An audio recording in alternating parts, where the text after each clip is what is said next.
Welcome to Zenyo Payroll. In this video, we'll see how to submit IT declarations for tax saving purposes. I hope you have watched the add compensation video. If you've not, I recommend you watch it.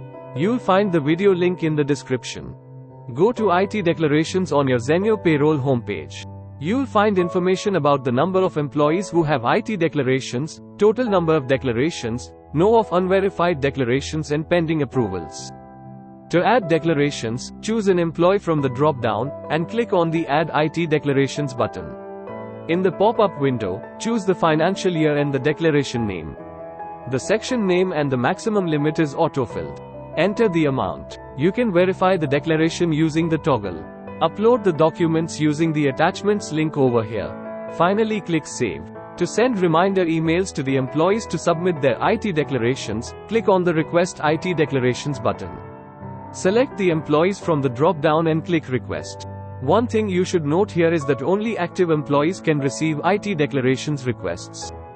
At the bottom, you'll find a list of all the IT declarations that have been saved. You can filter these by employees.